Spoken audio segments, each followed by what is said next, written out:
All right, everybody, in this video, we're going to be talking about how to understand modes in lower tunings and music theory in general in lower tunings on the electric guitar. Now, before I start talking, if you guys like this video or if you like this type of content, these videos do seem to do well on my channel.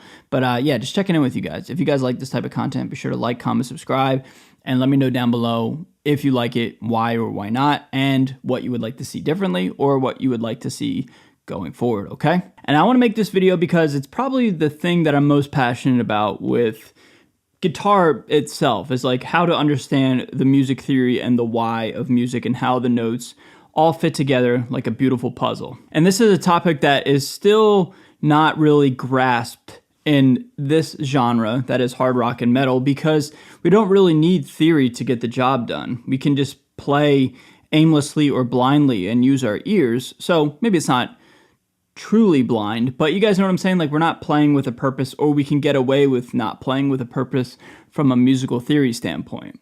And I want to let you guys know, through my experience, I've been on both sides, not knowing music theory and then now having gone to school and now obtaining music theory knowledge. I'm able to say that, like, knowing music theory is so much better and so much more freeing, and it's the complete opposite of what everybody says, that it limits creativity and all that stuff. Basically what I'm saying is, like, having been somebody who didn't know music theory and playing metal guitar, now playing metal guitar and knowing music theory, it's incredibly beneficial, and in my opinion, it's like the best tool and skill set you could have, better than the actual technique of playing the guitar. So music theory is generally comprised of 12 notes and or 7 notes, depending. So now there's only 12 notes in music. All right, that's just all the available colors that we have to paint with. If we're like using a paintbrush analogy, or, you know, all the crayons in the Crayola box, there's only 12. There's no more, there's no less. Now there's obviously octaves, which are higher or lower pitches, but the notes themselves, there's only 12 of them, okay? And now where 7 comes in is there's really only 7 notes in a scale, in what's called a diatonic scale. So for example, the major scale, if you guys have ever heard the major scale or heard that word, that's a diatonic scale. And there's only 7 notes plus the octave, okay? So a little refresher, a major scale is whole, whole, half, whole, whole, whole, half. That is the formula of the major scale. Whole step, half step, whole step, half step. And once you follow that formula, you automatically by default land on the octave, and then the formula starts again. Another one obviously is the minor scale. Whole, half, half, whole. Same phenomenon. You follow that series of whole steps and half steps, and it organically manifests a minor scale. So that might be reviewed to you guys if you guys have been following my channel for some time. And if you're new here, what's up? It's nice to meet you. But that is something that I use every single day, every single time I put my hands on the guitar fretboard. And now I learned this stuff, and I recommend you guys learning this stuff, or just learning the guitar from a theory standpoint, in standard tuning. That's the standardized language that we can speak as guitar players, right? We need to be able to have the common ground, you know, knocked out, I guess we'll say. Meaning we have to have the ability to speak the standardized language no matter the genre. And where it gets frustrating for metal and hard rock guitar players is, generally speaking, we don't play in standardized tuning. That is really like anything but metal or hard rock anymore. You know, obviously I know what you're gonna say: Black Sabbath, Metallica, Megadeth, all the pioneers of metal. But you guys know what I'm saying. Here in modern day, like, standardized tuning isn't what we are creating. And so it's frustrating where, like, what's the point of learning the standardized language, the standard fretboard, if we're not going to use it and create with it? Well, learning the fretboard is a great way to retain and obtain and recall the information that I just gave to you guys in the beginning of this video. That is, for example, the whole steps and half steps of the major and minor scale. And right off the bat, if you memorize that pattern or those two patterns, no matter what tuning you're in or what scale you're using, or, you know, just whatever, if you follow that pattern, wholes and halves, it will organically manifest itself, and you'll by default create a major or a minor scale. So right there, 2 scales, series of whole steps and half steps. You have 7 notes in each of them, plus the octave to make it 8, but you really only have 7 notes. That is not daunting. That is not otherworldly. You really don't have to worry in the sense that, like, oh god, this is going to take forever. You can knock this out in about 10 minutes of just drilling it. Okay, now I have with me my Drop C guitar, my Drop C tour guitar. Now, I brought this one onto the channel today because I think drop C is a very common and great heavy tuning. I think drop C is one of the more common ones that metal and hard rock players use, right? Well, okay, if I was to play that series of whole steps and half steps on this guitar, starting with, say, the open C note, I'm not plugged in, I'm just using it as a visual representation. If I go whole step, half step, whole step, half step, I'm automatically at the octave, and I've just made a C major scale. So right there, right off the bat, if you're in a drop tuning or a standardized tuning, if you just use the open string as your guideline and you follow those two formulas, major and minor, whole steps and half steps, they'll organically manifest the scale that you're trying to create. For example, if I do the same thing with a minor scale, 0, 2, 3, 5, 7, 8, 10, 12, whole, half, whole, half, whole, I'm at the octave again, I'm at the 12th fret. That organically and magically manifests a minor scale. Now, this is where it gets a little bit complex, and the most complex, I would say, with music theory and lower tunings and, trying to wrap your head around all this stuff. And that is the daunting mode word. Modes, right? Oh no, not modes. We've heard those all the time. They're so elusive, they're so ethereal, they're so complex. Ladies and gentlemen, it is so simple. It's no different than the first two patterns that I had you guys memorize, the whole steps and the half steps. And this is where, from my experience with teaching people privately on Skype or now Teams, Microsoft Teams or Zoom calls, this is where I find guitar players in this genre lose interest and or get confused because they don't put the time and the effort in. This is where you have to be a musician and not be a metal guitar player. And what do I mean by that? You have to put the time and the effort in to memorize the scales of music.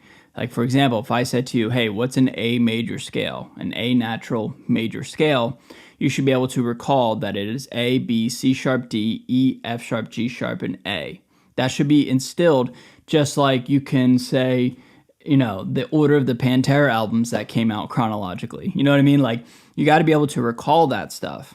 Or like, I'll just do another one, F major, F, G, A, B flat, C, D, E, F.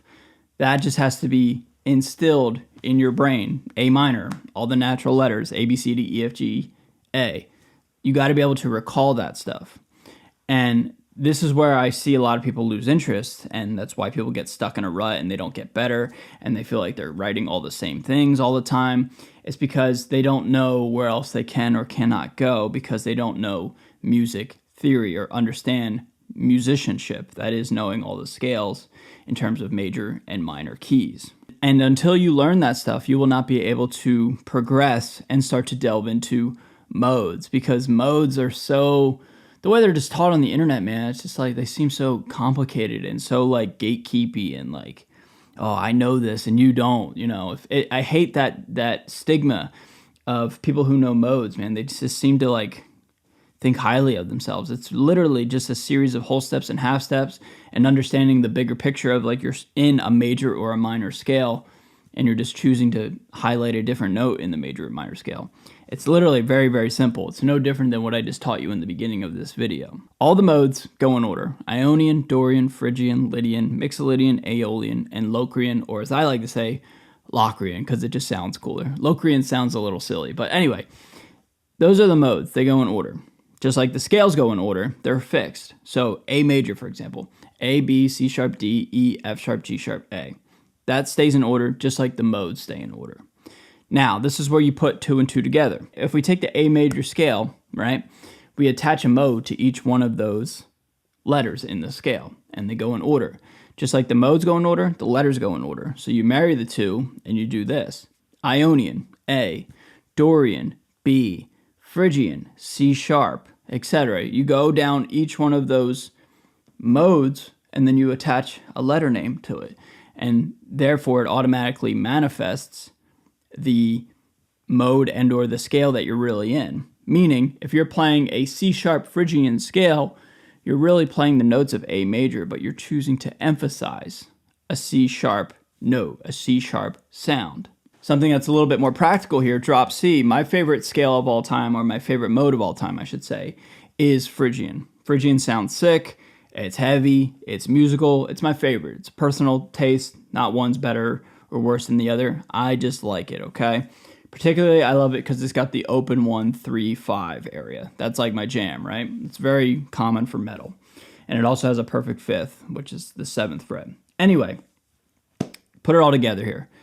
If I'm playing in C Phrygian, right? I'm riffing, my song's in C Phrygian, and just for context, a C Phrygian scale is 0, 1, 3, 5, 7, 8, 10, 12. That's my favorite mode. That's how you play that scale. If I'm playing a C Phrygian scale, this is what my brain does, and I encourage you to do it as well. If I'm playing C right here, C Phrygian, I'm really choosing to emphasize the C note, but because I'm in Phrygian, I'm playing the 3rd note and or highlighting the 3rd note of some major scale. Because just like I said, you go down the modes, you attach a letter to each one of the modes because they go in order. The letters go in order as well. It's like a puzzle.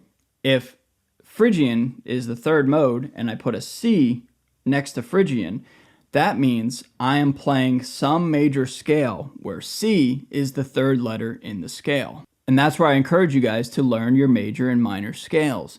Because if this problem is presented to you in a band setting, in a classroom setting, if somebody's walking down the street next to you and says, hey dude, if I'm playing a C Phrygian scale, what major scale am I really playing? That'd be an amazing scenario, but it's possible, right? Anyway, this is what you have to do. You have to visually see, no pun intended, you have to visually see the C as the 3rd note, and then you have to figure out through deductive reasoning and context clues what major scale are you really playing. And the answer is A flat major, because an A flat major scale goes as follows: A flat, B flat, C, D flat, E flat, F, G, A flat. So if I'm playing in C Phrygian, which is my favorite mode, I'm really choosing to play that C note inside of an A flat major scale. And that is incredibly beneficial for me because if I want to add some like solos or some leads or some synth texture stuff or some dubstep stuff that I like to create, I can follow the A flat major scale and pick apart that while riffing in C Phrygian, and they will not clash at all. They will fit magically because I'm just choosing to play the same notes in that scale. It's just from the riff standpoint, I'm really honing in and emphasizing that C sound, but I'm not playing C major or C minor, I'm playing C Phrygian, which again is an A flat major scale. So all the songs that I love to write and create in, like for example, Everyone Has a Plan, C Phrygian.